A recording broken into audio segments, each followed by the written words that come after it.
My oven's working again, Brad. Huzzah. I know it's been okay. Well, it's been kind of an embarrassing length of time. We live in the Bay Area, as people may know. Mm-hmm. What people may not know is that the cost of getting someone out to look at a appliance repair just to have them hit the door, it has never been less than $300 for me in this house. Ouch. That explains some things. You know, I'm not, as a renter, I'm not in a position to have to deal with such things, but that illuminates certain behaviors on the part of my landlord, let's say. Yeah, like it's generally set up so that unless you have a specific thing, it's cheaper to just replace the cost of just biting the bullet and replacing the appliance is such that you just buy a new one often. Mm-hmm. However, we bought a new oven, a new combo range stove a few years ago, about 5 years ago, and when we bought it at a place that likes to push an extended warranty and for big appliances that are going to last 5 to 10 years, more than 5 years, I do tend to buy the extended warranty. How much are we talking? Is it a percentage or is it a flat fee based on the product? So the range listed at $2,000. I knocked them down to $1,600, and we split the difference on the extended warranty, if I remember right. You know, I started to say I've never considered whether you would be a haggler or not, and I started to say I hate it. You didn't strike me as a haggler, but then no, you would totally haggle. I hate the haggle, but you would still do it, right? I of course, yeah. I mean, look, in our my wife got our last car because she was like, I'm going to do this email thing. I'm just going to grind them down, and she absolutely just wore their asses out by emailing different dealers and saying, hey, I have this and this and this. What can you do with this deal? And then they would be like, oh God, you again. And eventually one of them just gets so tired that they give you what you ask for because they just want to stop having you hassle them. Okay. But yeah, that's the Nicole Cliff toast method was the first place I think I saw that. But anyway, so as soon as they hit me with a Best Buy or whatever, Costco, there's no haggling at Costco, right? Circuit City, I used to love going in because you could grind a Circuit City guy down into dust. But Best Buy is tricky because they only get the people who are working there and are generally pretty helpful these days, especially in the appliance section, only get paid on my understanding is they only get paid on plan sales, on extended warranty plan sales. So they're strongly motivated to move extended warranties, and they'll take a pretty big cut off of the top, especially if you go into the right time of year. We needed an oven. It was the right time of year. They had a bunch of stuff laying around, couldn't get rid of it. And so, yeah, we got a decent deal on the range. We wanted like a high BTU wok burner. I don't know if you've seen, you can get a 25,000 BTU wok burner on just a normal ass range if you live someplace that there's a large Asian community, and they call it a wok burner, but it's just a really, really hot burner on a normal ass gas stove. I have no frame of reference for BTUs, but 25,000 sounds like a lot. Usually they're like 18 cap. So okay. You can, it gets hot enough that you can do an actual round bottom wok on it without, and the food works, but it's also really nice for searing meat and we put the griddle and stuff like that on it as well. Just to maybe add some context, the people I know who are serious wok cookers do all of their wok cooking outside. is how hot that gets. There is a reason. The amount of smoke that the serious wok cooking makes requires a real outdoor ventilating hood. Anyway. So last year, right after the holidays, our oven, the thermostat in it conked out, and I knew exactly what the problem was. And I went through the whole extended warranty rigmarole with Best Buy, and they often defer you to an outside contractor, and the outside contractor scheduled a thing and then didn't show up on the day and then scheduled it. And I was like, I don't have time to deal with this right now. We were gone for a little bit.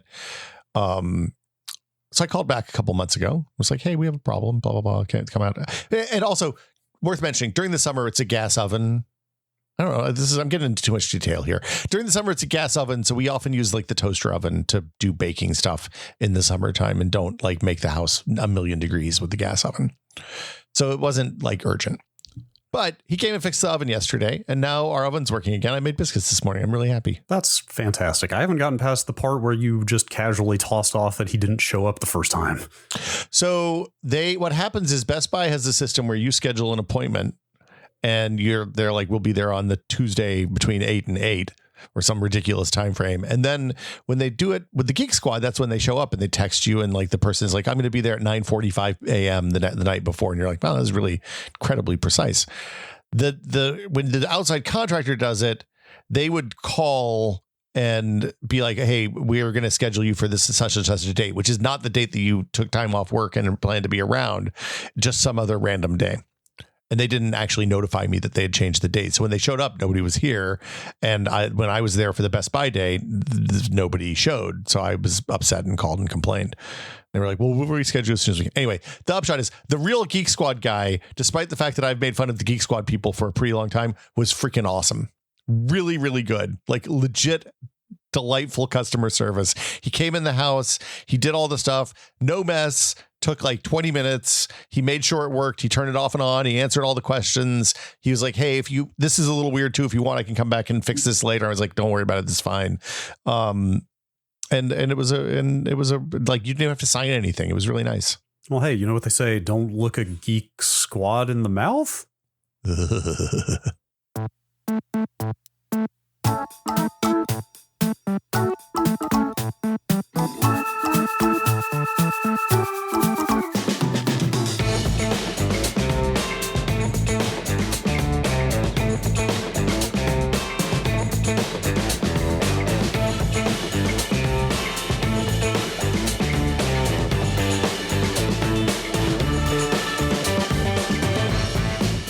Welcome to Brad and Will Made a Tech Pod. I'm Will. I'm Brad.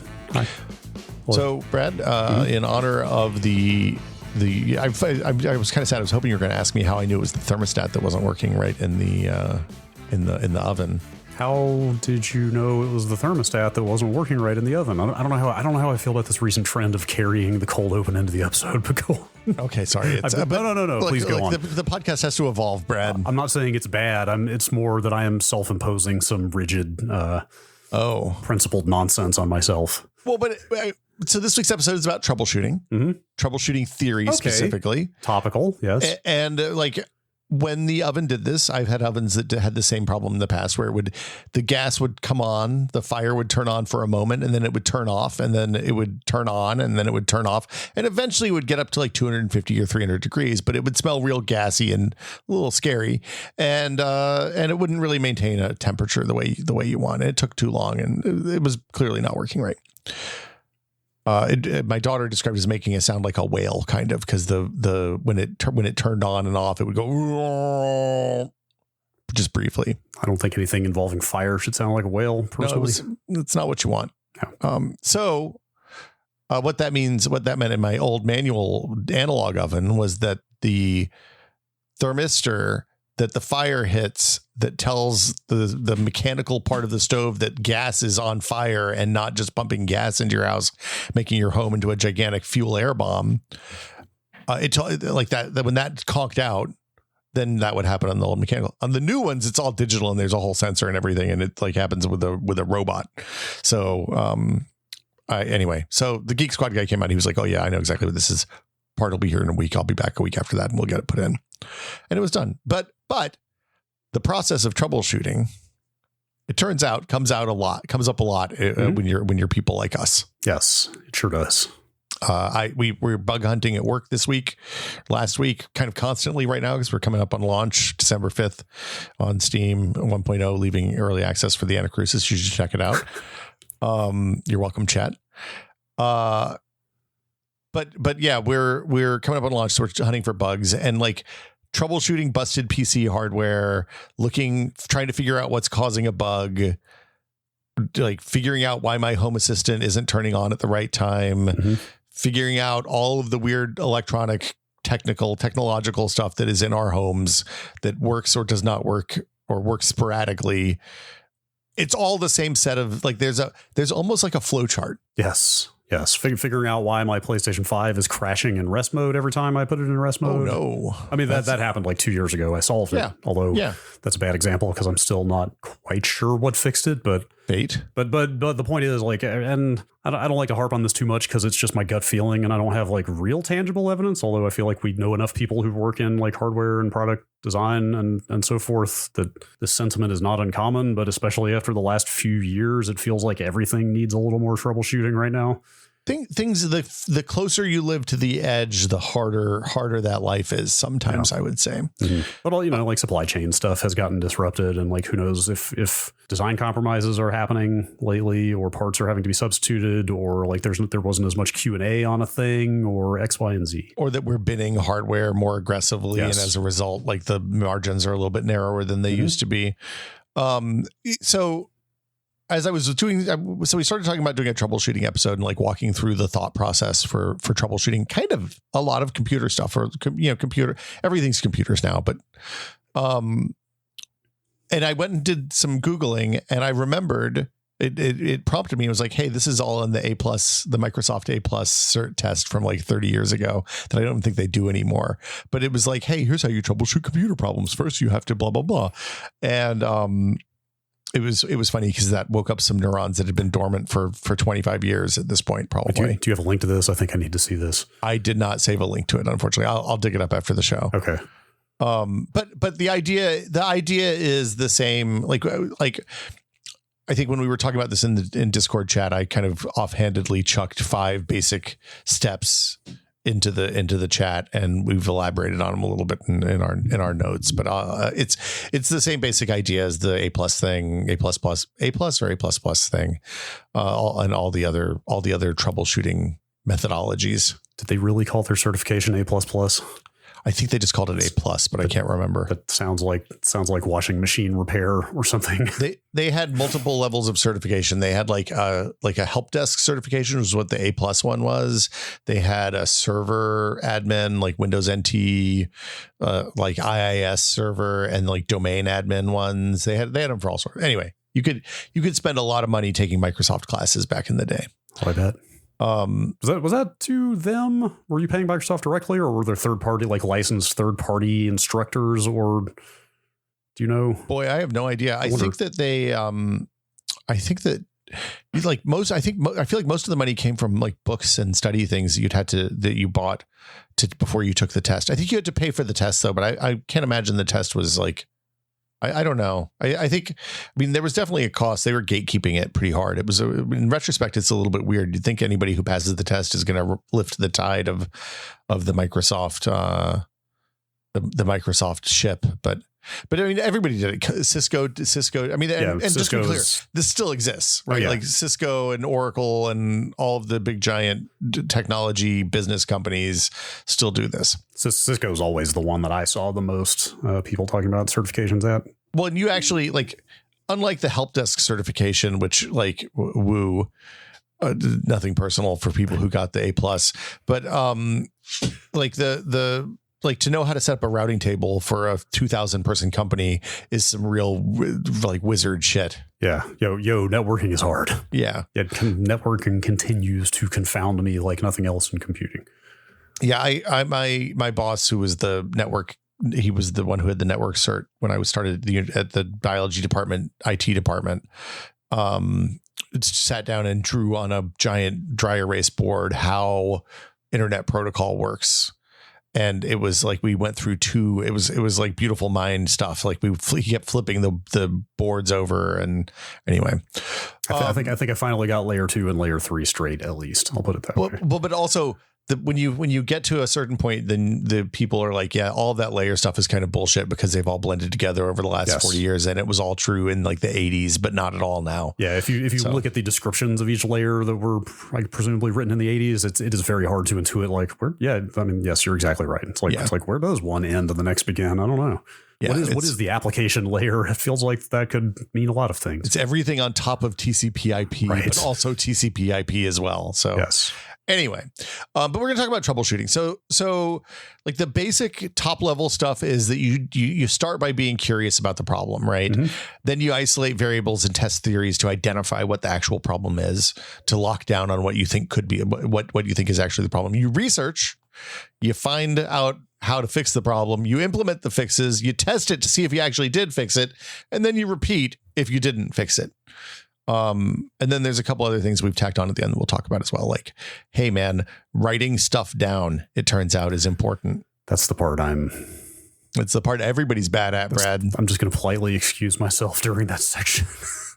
I'm not sure I've ever written anything down in this context. Well, but like like if you, for example, I have this Plex server that's running on a little tiny $100 square computer in the garage, and there's a couple other processes running on it, and I documented 2 of them, and I didn't document any of the rest. I have no freaking clue even how to update any of that stuff, because I don't remember what I did to install it at this point, and whether it's like, is it installed through the Python package manager? Is it installed through the Debian apt-get? Yeah. Like, how did I put it on there? I don't know. It's probably a Docker container that I downloaded from some Docker thing. And now, like, I think that just automatically updates when I reboot the computer. I don't know. Maybe. Why not? Sure. Whatever. I mean, this is really just an excuse for laziness, but I've kind of come to look at that process of retracing your steps through stuff like that as its own form of kind of metagame. Like, well, how much can I not just recall, but also like intuit what my thought process would have been 18 months ago and like figure that out again and find the stuff. You want to know what I do? I just keep pressing up in the bash terminal on that machine until I get to where. Can I blow your mind? Yeah. Control R. Wait, what? Control R and then start typing. What does that do? It searches your history. No, I need to see the steps. I'm you want to see all of them? engineering the steps that I got to get it finished. Because once it's working, I never touch it again. That's my policy. There's a file where all that stuff lives. Oh, that's nice. You can open that file and look at. Oh, that would be a lot easier, probably. It's probably not profiles. Anyway, so, okay. So starting out, step 1, be curious. You got a problem. You don't know what's broken with your computer, with your home automation stuff, with your media server, with your TV, whatever it is. Think about what's causing the problem. Sounds so easy when you say it that way. Yeah. But like, did you change something recently? Yeah. Right. Like the other day I had audio crackling. Why did I have audio crackling? I don't know. I updated a bunch of drivers and I updated the firmware on my audio interface. And then I was like, I'm updating firmwares. I should update my BIOS. So I updated my BIOS and that reset all my settings. And then I went through and flipped the settings back on that I thought I had on before. And I turned on one that was like extreme power savings.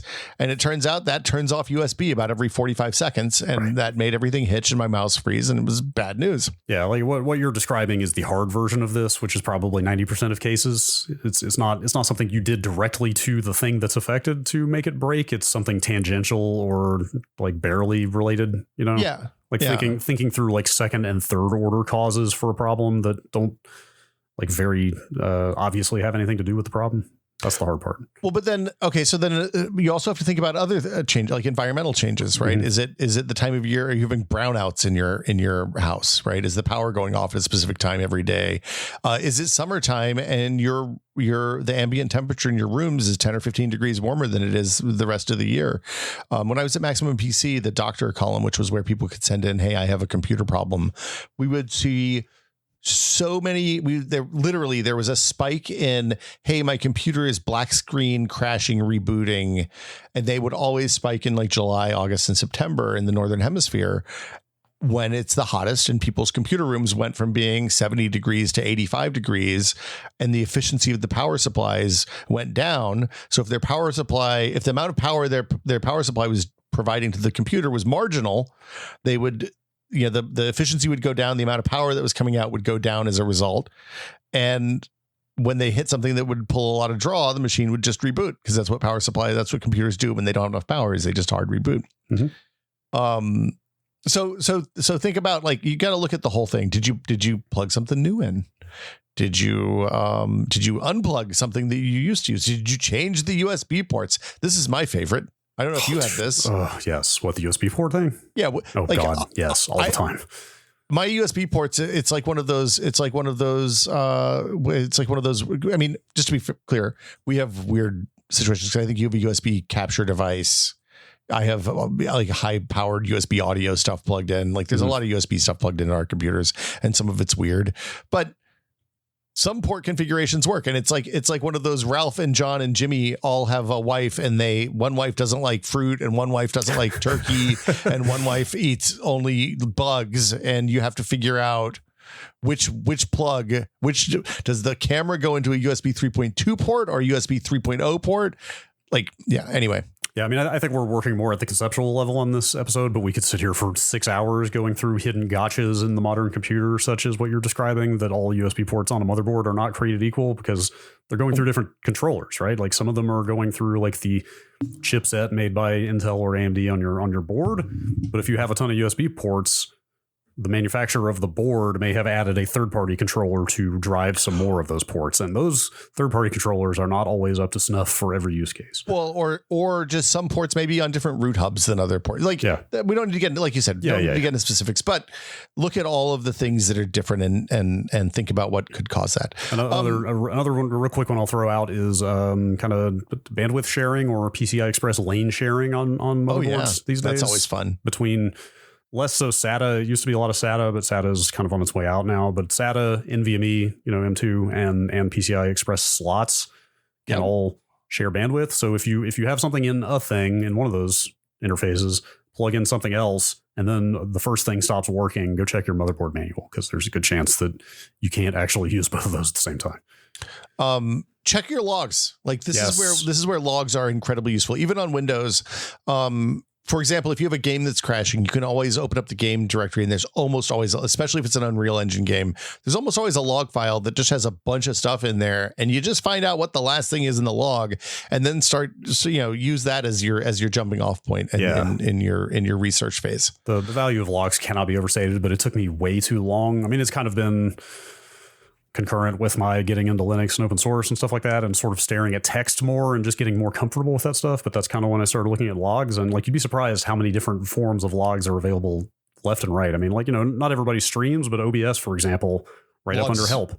Yeah. Right under help has a log viewer, and you can pull that up. And I don't know how many times I've not understood why OBS was doing something weird or not working right, and pulled that thing up and just like, oh, okay, now I can see exactly what it's doing under the hood when I click this button, and that explains everything. Yeah, and like Windows, so if you don't know, Windows has logs. The event viewer shows Windows system application and security logs. You can probably ignore security logs for this purpose, but the system log tells you when Windows is having something weird happen, and you can filter it by things that are super duper bad, a little bit bad, not very bad at all, or just like bog standard, happens like 50 million times a day.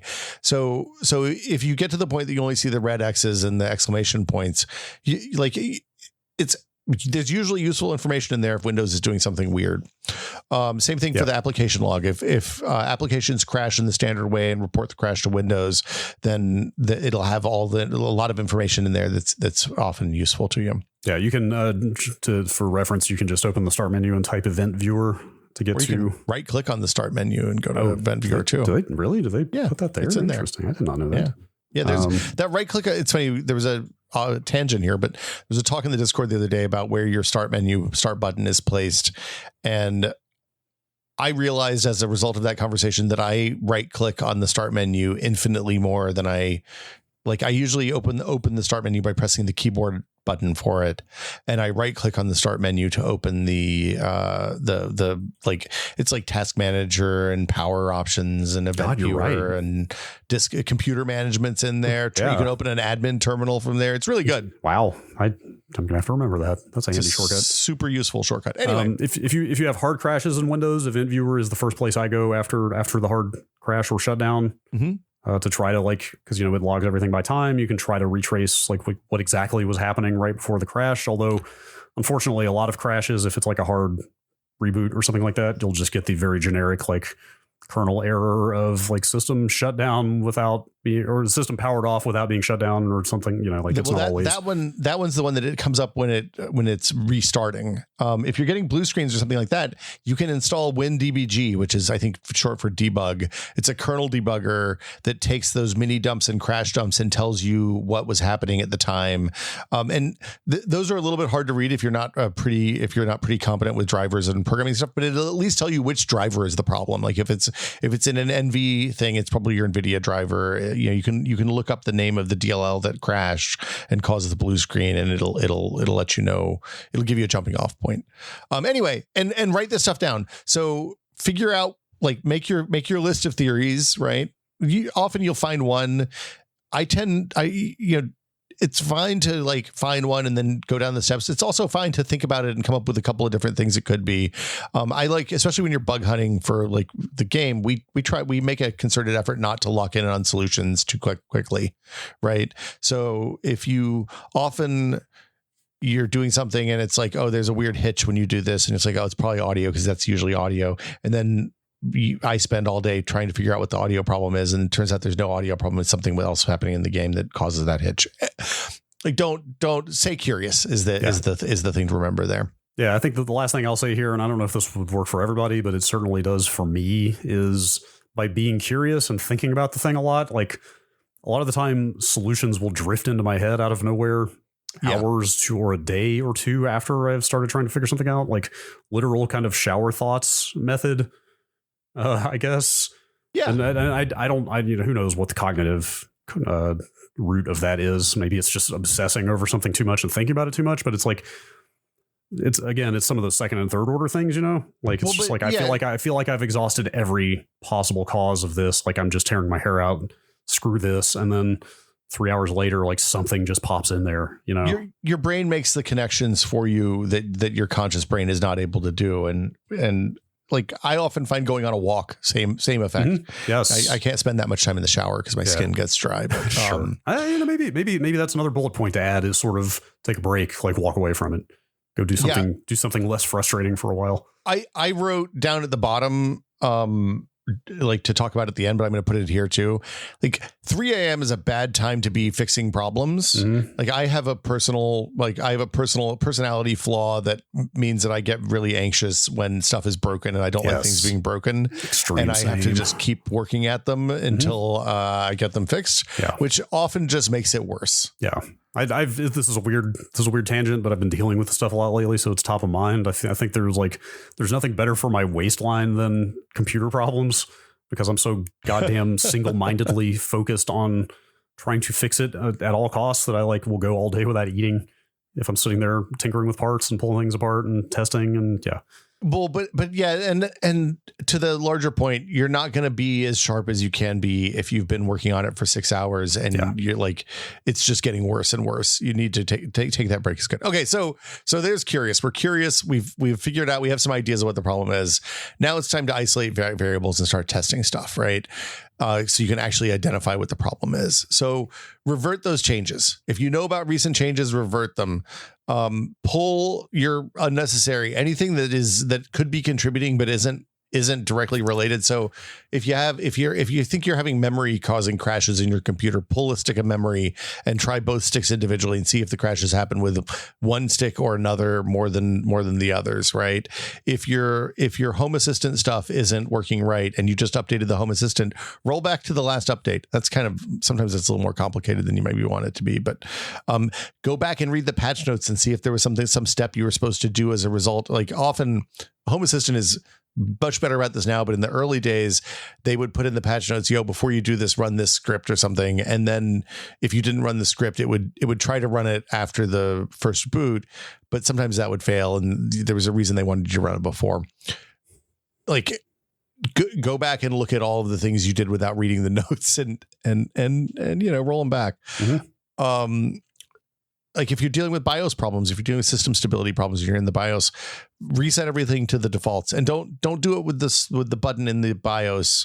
Like hit the clear CMOS jumper on the motherboard and pull the battery if you have to. I've actually even had problems on an old ASUS board where pulling the CPU and putting the CPU back in actually caused it to trigger the first run stuff again, and that fixed the problem I was having. So pull everything out and sometimes pulling everything out and plugging it back in, powering it all the way off, turning the power supply off, completely discharging it will fix the problem. Not just isolating variables, but in a lot of cases eliminating as many variables as you can quickly by doing things exactly like you're talking about. Like defaults are great for that. Just like, hey, let's try to set everything back to baseline except for the thing that you think is wrong. A/B testing is huge for me. I mean, maybe this goes without saying, but this is very much how I try to isolate stuff is siloing every variable off in my head and then just very systematically going and running through tests that will prove whether one of those things is any given one at a time is good or not. Like, especially if it's like CPU memory. I mean, this gets tough if you don't have spare parts around to test with in a lot of cases. It's very hard to know if your CPU is at fault if you don't have another CPU to test with, for example. But to whatever extent you can, swap things in and out, test one thing at a time, and say like, okay, now I know this memory is good because I got it to boot in my old machine or whatever. I think that's a big part of it, right? Is knowing.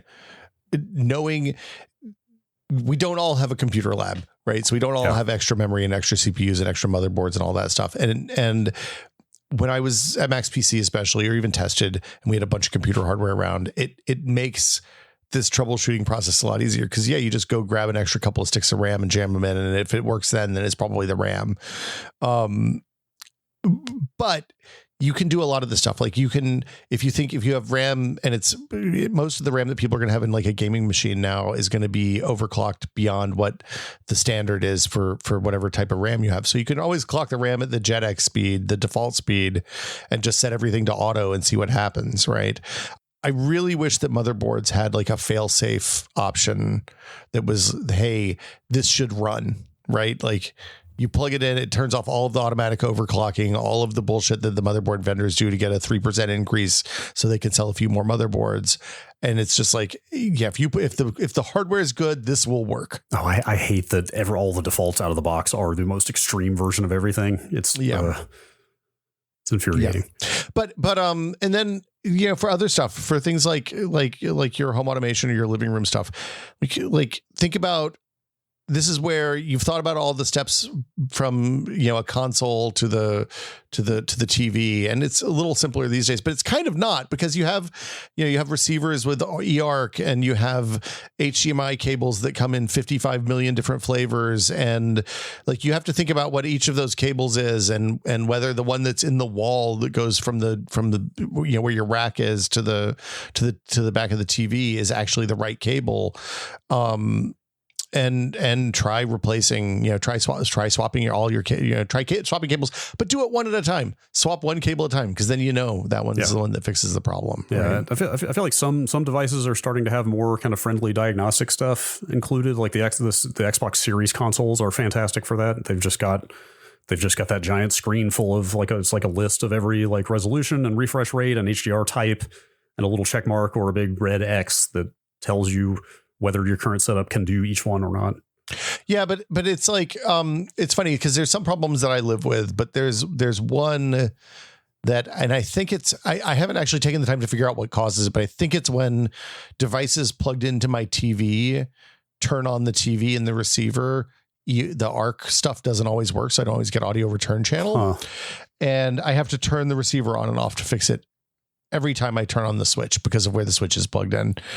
Like, I could probably fix that. I could make it so it doesn't happen, but also I don't care. It's probably fine. It's a minor annoyance. I'm up anyway to get the Switch controller. So like, I just know I have to, if I want to play Mario, I have to, turn it on and turn it off again. The classic fix everything. Mm-hmm. Should we talk about research? Yes. I feel like that's maybe the topic given the state of the internet these days, and how many AI generated garbage articles you're likely to run into if you go looking for solutions to problems these days. It's really hard. Like this was when I was at Tested, Adam used to joke that you just put message board at the end of the thing you were looking for. That's a good tip. And or forum, right? Mm-hmm. And it would take you to a website message board where somebody had the same problem and fixed it. But that doesn't work very well anymore. The goal. The first thing I usually do is look for somebody who's had the same problem. And that means like figuring out which are the affected pieces of hardware, which sometimes is hard now because like it may be that like your motherboard and, for example, my water cooler, my specific motherboard, my specific all-in-one water cooler was having voltage sags. Right. And that was causing the little controller inside the all-in-one water cooler to crash. And that was causing a bunch of downstream problems. And the only way to solve that, the only way to know that was to search for my motherboard, my all-in-one water cooler, and USB. And then I found a Tom's Hardware post from like 6 months, a year in the past that was like, oh yeah, I have this motherboard. And every time I do something on this USB bus with it, it bombs out and I don't understand what's happening. And the solution, it turns out, is to get a USB hub that lives inside your case and uses the motherboard header type USB plugs. And you just put that in and plug it into SATA power and it works. Interesting. How did I figure that out? Did that, then it worked just fine? There was literally a Reddit post that said, hey, I got this USB hub and that fixed the problem. Are those types of hubs made for those USB motherboard headers? Yeah, so it's like the point. Is that something I should look into? Because like the USB headers on motherboards can be pretty problematic, and if there's something that makes those more reliable, I would like to know. So I will say, unless you have a problem, this is a situation where adding more variables is not going to make things better, right? Fine. I didn't like I never in a million years would I have thought that this is what the problem was. And then I found a Reddit post from somebody with the exact same thing. And it was like, oh, okay, here you go. I think like dropping voltage is probably the biggest issue I have had. And again, we have extreme USB use cases here with all the types of recording and microphone video stuff that we're doing. Yeah. But devices hooked to those motherboard headers, seemingly not getting enough power generally seems like the biggest problem there. So if there's some way to add power in line. So that's it. You add that hub and you plug it into a SATA power connector from the power supply. That seems pretty desirable. But then you look for people with similar problems, right? Yes. So first you start with at least I start with really specific the specific hardware affected, and then I usually crunch the dates on those searches from the time that hardware was released, because otherwise Google will be like, oh, I can't find anything about this. Let me find something with the same number in it from like 15 years ago, and that's useless. Yeah. I look for similar problems after that, right? So you look for motherboard or whatever version CPU you have, or whatever brand switch, if you're looking at like Z-Wave or Matter problems or Zigbee problems with home automation stuff, and then home assistant or whatever your software is that you're using to run the thing you're trying to do. Yeah. Whenever I'm looking for stuff like this, I always try to be conscious of the line between like trying to think how to like, where's the line that constitutes a legitimate problem? You know, like this is getting into some like anecdotes or not data kind of territory of like, how many different people do I need to see with the exact same set of symptoms I've got before there's like maybe a larger issue here? You know what I mean? Because no electronics, no technology on the planet has a 0% failure rate. Like everything that you possibly buy might fail individually. You know what I mean? Like manufacturing defect or whatever. But what I'm talking about is not individual manufacturing defect or something, but it's systemic or like design flaw. Endemic problems like, yes, hey, we've released a motherboard that's torching your CPU. Yeah. So that's exactly the issue with this motherboard that I'm divesting myself of. Is I saw enough people. First of all, the set of symptoms is weirdly specific enough that it raises an eyebrow. And then when I went to the Gigabyte subreddits and saw numerous other people with the same model having the same weird set of circumstances, like that's when you start to suspect like, okay, maybe there's an actual design flaw here, even if it's only 0.2% of owners of this board that are encountering it. If there are that many people that there are like lengthy enough discussions about, again, what is a very specific problem, then you start to wonder like, okay, at least you know you're not alone. And it's not just your specific board that is bad.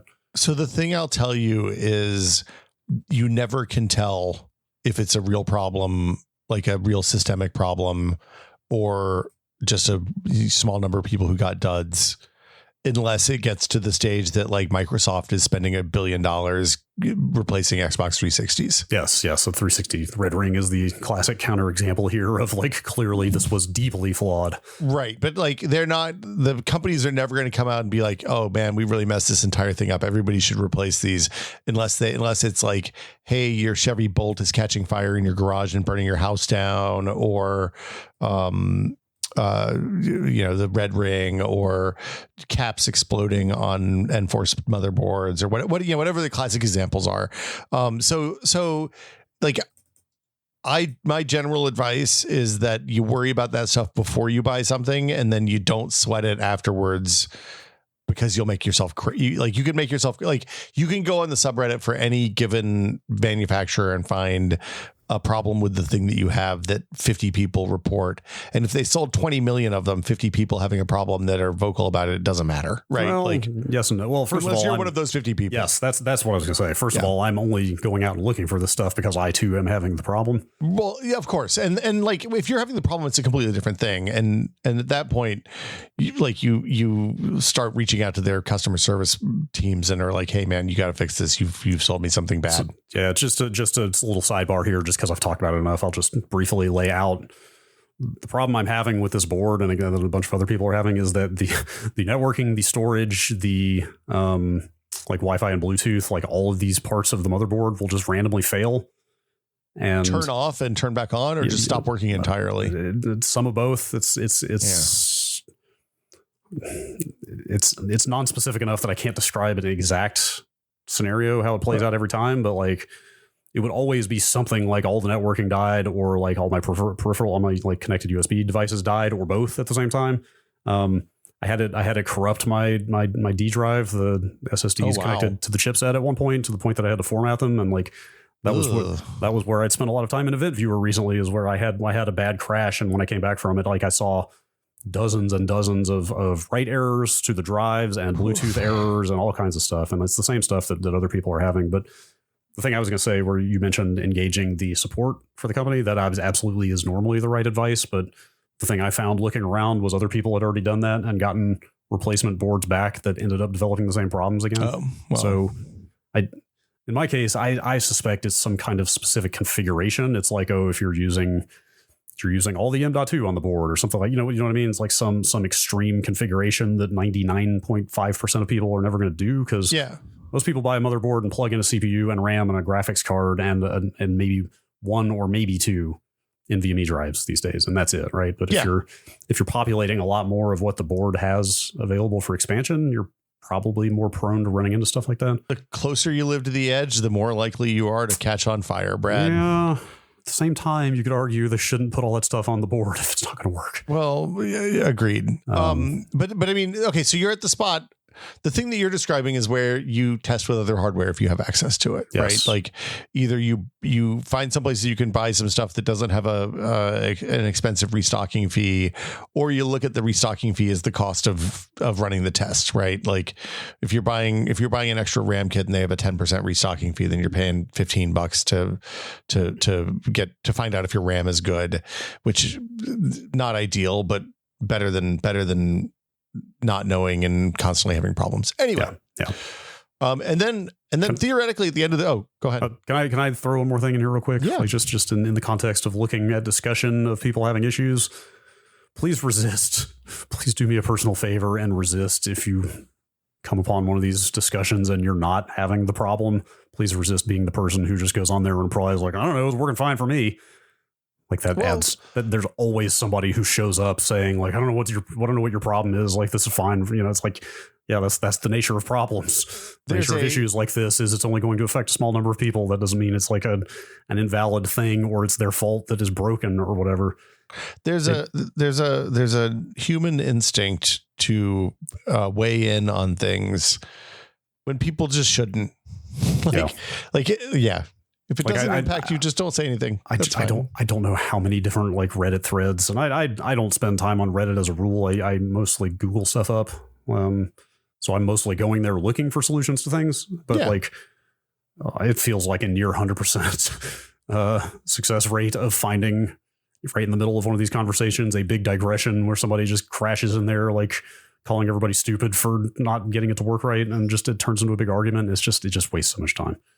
Yeah. The other thing is, and this is come back to this, is like, if you find a thread where somebody posted a solution that actually solves your problem, come make a note and come back to it and say, hey, this actually worked. That's an interesting point. I think we'll get to that as we talk about, writing down solutions and stuff like that. But like, that's sort of incidental to that is, I guess, the turmoil that's happening on a lot of different social platforms right now. Like Reddit's had its share of issues with people deactivating or deleting accounts and like turning off whole subreddits in some cases. Yeah. Subreddit and moderator drama and all that stuff. Like Twitter, God knows more than its share of issues, but like a lot of old content is disappearing. Like a lot of old discussion is turning into Swiss cheese, where there are all these holes in threads that you'll pull up that I don't know how many times I've come upon what looked like it would have been exactly the solution for my problem, but the person had deleted their account, so I couldn't read the post anymore, and it wasn't in the Wayback Machine or whatever. This is why I love the open source people, is because they just post stuff on their personal blogs, and it's like, hey, here's how I got blah blah blah running on Docker. Like, oh, this is great. Thank you. I do have a folder full of PDFs. I have printed to PDF several, like quite a few web pages that are like, if this goes away in the future and I can't find it again, I'm going to be in trouble. I should save this somehow. It's interesting you do PDFs. I often will save a document that's like the links to the how-tos that I followed. That's what I used to do until a couple of them vanished, and like a year later when I needed it again, it wasn't there anymore, and I was like, okay, I've got all this storage in this box here. I should just put all these solutions on there. I have to salute whoever. I don't know what the hierarchy of ownership is between like Stack Exchange and the various whatever. Don't say good things about Stack Exchange. Satellite. There are a lot of solutions on there. The thing I was going to say though is whoever set that thing up licenses all, like they decided early on to license all the content, all the user content under, I think it's Creative Commons. They did that without telling the users that they were changing the license, I believe. Did they not? There was scene drama there. Oh, well, I mean, but the upside of that though is that if some shitty corporation comes in and acquires that body of information because of the way it's licensed, you can just copy all that information and take it and post it somewhere else. Like no big corporate owner can come in and close all that information off and start charging for it or something. I should say I blocked Stack Exchange from Google for a long time when they had that as an option. Anyway, Stack Exchange is like, we could probably do an episode about Stack Exchange. I have complicated feelings about Stack Exchange. Okay, so we've been curious. We figured out what the problem is. We've isolated variables to test the theories and identify the problem. We've done some research. We figured out potential solutions. Now we implement those solutions. Mm-hmm. So by this point, you should have found something you can try. You should try it. Good luck. Do one thing at a time. This is the place that people mess up. People are like, oh, okay, I found 12 different things that'll fix this problem. I'm going to bang them all out. And then usually you break it worse and you don't know which of the 12 things you did to make the problem worse. Yes, you have to resist that urge. And that's where the A/B testing I mentioned earlier comes in. That's just changing one thing between two possibilities and testing with everything else the same. Do one change at a time. See if you have initial success. If you do, then push on into the next step where we're actually going to do some real testing. But also be prepared. Like if you went through and reset all of your BIOS settings, make one change at a time, reboot it, see if it works when you reboot. It takes a long time. Yeah. Yes, this takes forever. Yes, it is mind numbing. Yeah, but if you're having driver problems and you restore a bunch of drivers, do those one at a time. And when it says, hey, you have to reboot after this one, I know that you don't really, really, really have to reboot for most driver installs, but also reboot after each one, please. Yeah. Just play it safe. I mean, like even what you think, I'm old fashioned. Like I even reboot after the ones that don't tell you to reboot anymore.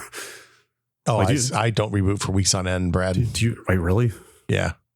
Man, I just go to sleep. I feel like I'm the last person who shuts their computer all the way down every night. So mine goes to sleep. I've had sleep problems since the Windows update earlier this year. That's a big part of it, is that I do not know how many people, and you've got an Intel machine. I see a lot of AMD users talking about sleep issues, but like it seems like sleep has just never been all the way reliable.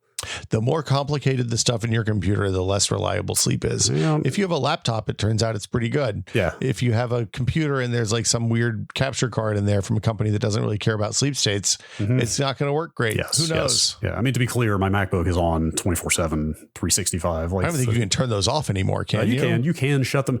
Actually, that's a whole topic. They boot as soon as you open them. Yeah. So you can shut them down and close them. Okay. But when you open the lid, it will come right back on. And there used to be a way to disable that, and there is not anymore. Yeah. They absolutely want the MacBooks to be on all the time. We tried to turn Gina's off when we were going on a trip because it was going to be in a bag for a while, and she was worried it was going to get hot. And you can do that. I could every time. But then so what happened was I opened it and I was like, damn it, it's on again. Yes. This is stupid. That's the annoying part. Anyway. The other thing with sleep, I mean, we'll get back to topic here, but like I just rarely have anything running that I can't afford to lose. Or that it doesn't take that long to just open stuff again when I start the machine back up. So for a while, my machine took a while to boot. It's not as bad these days, but I do like not having to turn everything on. Honestly, once I figured out the magic set of USB ports to use on my computer to make everything work without having to unplug and replug stuff, sleep became much less important to me. Fair. Yeah. Anyway. Okay. So you fixed it. You think you got to fix. Test is the last part, because it's not a fix until you're absolutely sure and you've actually done some whether if it's memory problems, you run mem test and you boot off the USB drive and you do the hard one that makes all the fans in your computer spin. There's a piece of software that Gordon and Adam over at PC World introduced me to called OCCT, which is I think called overclock. It's overclocking. I don't know what it stands for, but I think it's one of those ones that used to stand for something and doesn't anymore. But it's a let's see, it has a timer on it when you launch it that if you don't pay for it, it gets longer the more you don't use it. Yeah. But it's a good way to stress test a machine. You can hit all the CPUs even on a massive core machine. You can do memory testing. You can do, I think even does a GPU test if I remember right. Yeah. I think we mentioned that when we talked about new machine setup a few months ago. Yeah, it's quite good and it's relatively easy to use, and you can just hit the stability test button for whichever part you care about, and it does a reasonably good job. Yeah. If it's other stuff, just use it. See how it works. Pay attention to whether it's working or where it's failing. Keep an eye on the logs during this period. If it's like a open source thing. I generally try to keep some spare parts around.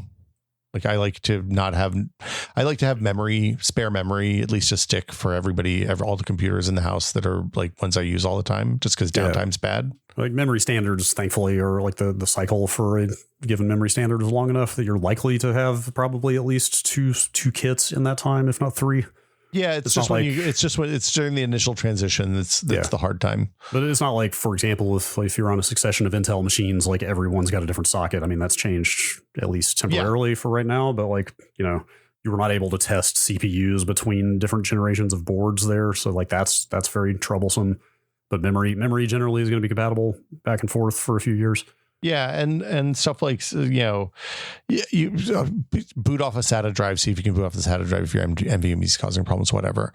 Brad, you put a good thing on the list here that I hadn't thought about, which is like having a nice toolkit is incredibly useful. It helps so much. I went so long without. My aunt gave me a little Radio Shack computer repair kit when I was 15 for Christmas. Yeah, that I still have and use because it's still useful.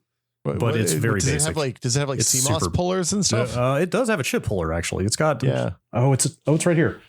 I was going to say, when you were 15, that would have been like early 90s. So it's like AT stuff, right? Mid 90s, like 94, 95. It was like 95, 96 probably is about when I got it.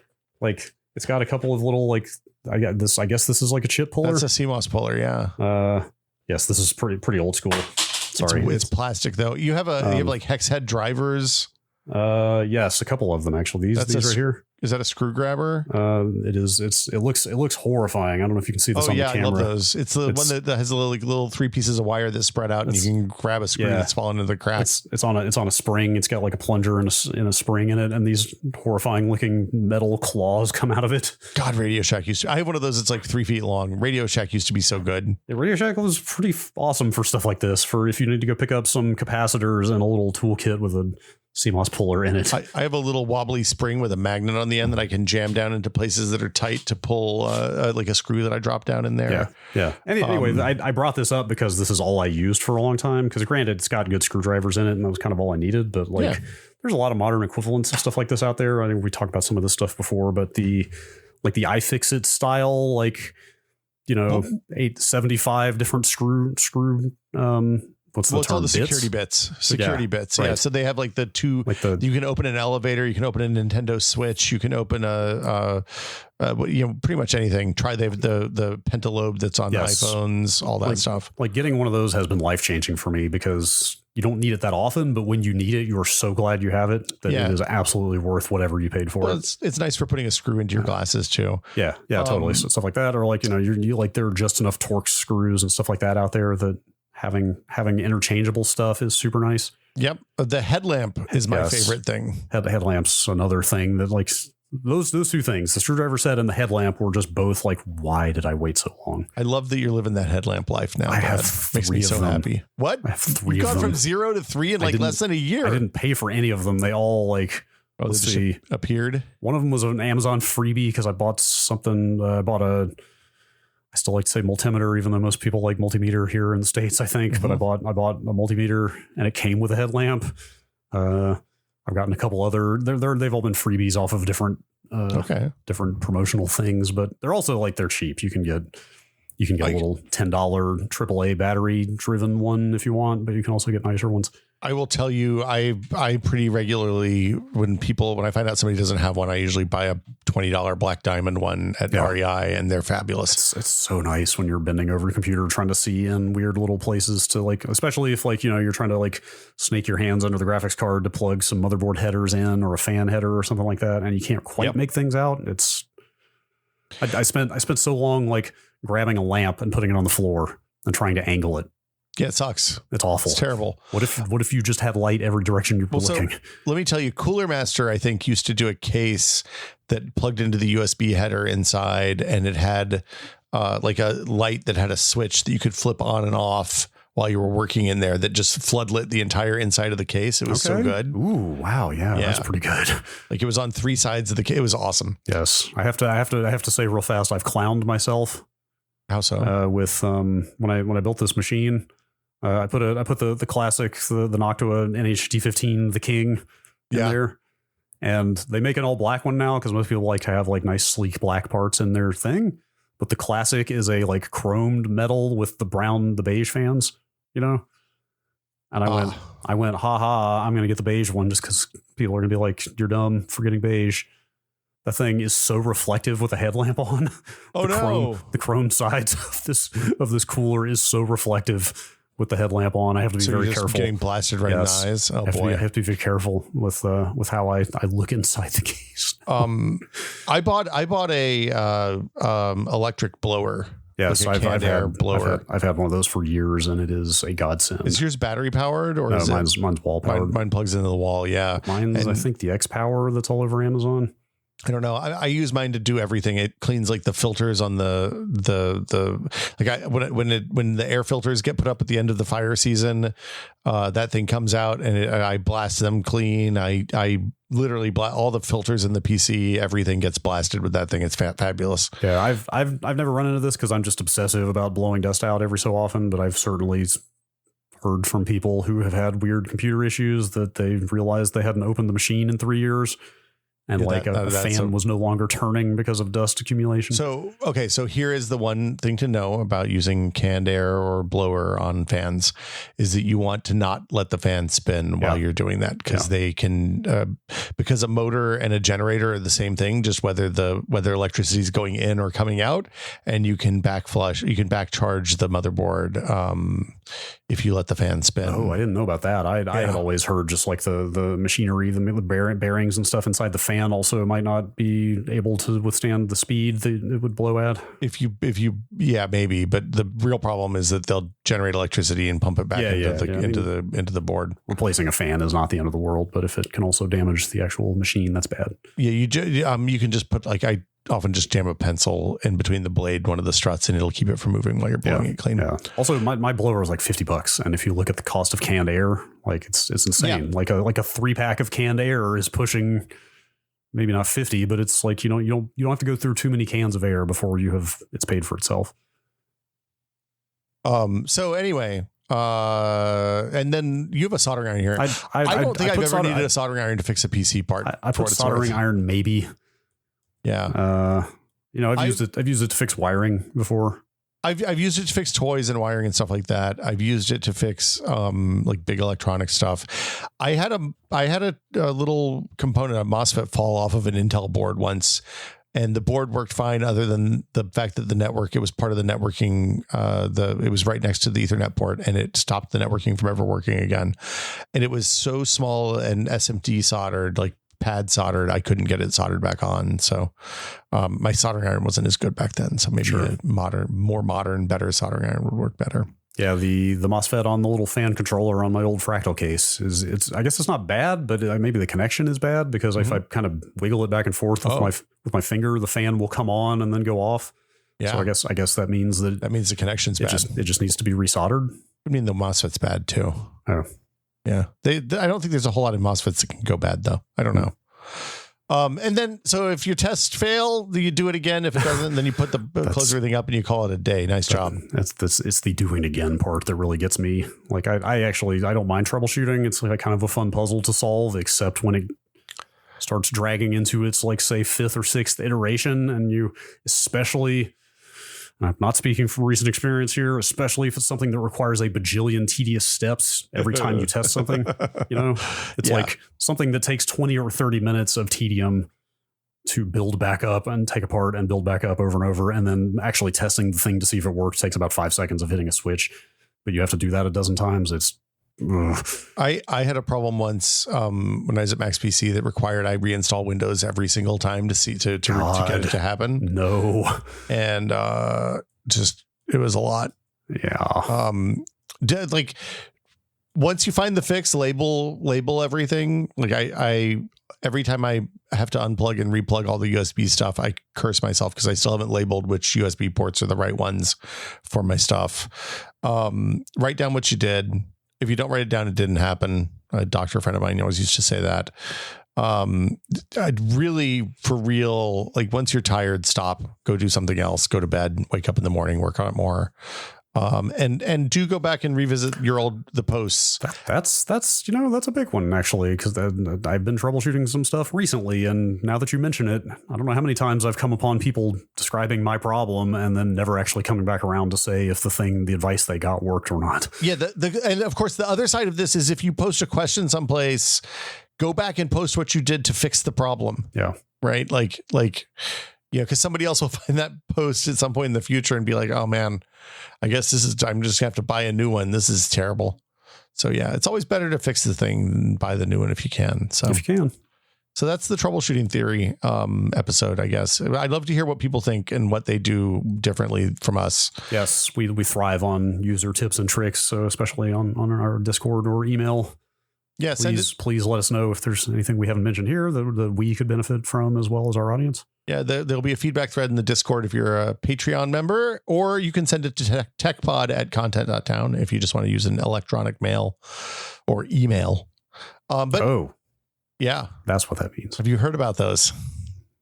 They're going to change the world. Yeah, it's a whole new thing.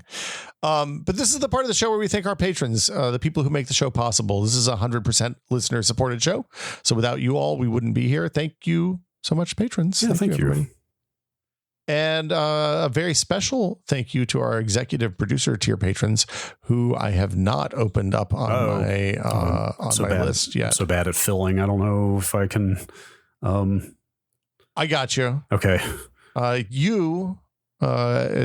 you to all of our executive producer tier patrons, including Nick Johnston, Paddle Creek Games, makers of Fractured Veil, Andrew Slosky, Jordan Lippett, $, Just Wedge, Joel Krauska, Twinkle Twinkie, David Allen, James Kamek, and Pantheon, makers of the HS3 high-speed 3D printer. Thank you. Thank you all so much. Thank you. If you want to find out how to support the show, which is an important part of this segment that I've forgotten up until now, you can go to patreon.com/techpod. Again, that's patreon.com/techpod or patreon.com/techpod. Or I think you can go to techpod.content.town/Patreon. All of those will go to the same place. I don't know about that last one. I'm suddenly questioning myself. But and you can, for $5, you can support the show. You get access to the fabulous TechPod Discord, which is full of lovely people. Somebody joined, a new person joined. I won't out them, but a new person joined the Patreon this week, and they were like, I'd heard how nice a place this was. And then they joined into the Patreon and immediately got a bunch of pictures of nonsense in the general feed. Okay. They were like, "Oh, I'm good. This is where I want to be." This morning I opened it up and it was just pictures of raccoons, millions and millions, maybe not millions, but a whole buttload of pictures of raccoons doing very cute things and not being monsters. So that was nice. Raccoons have their downsides, but I think they're a delightful animal. I mean, they may be festering with all sorts of horrible diseases, but my daughter found a YouTuber who has some house raccoons that they're like raised by humans, so they understand human ways, and they post cute videos with them, like swimming in their pool, and which sounds revolting, but whatever. I'm not going to judge. They did a mean thing to the raccoons, which I'm usually against cruelty to animals, but raccoons. Don't be mean to raccoons. They gave them cotton candy, Brad. Wait, is that mean? Well, so raccoons like to wash their food, right?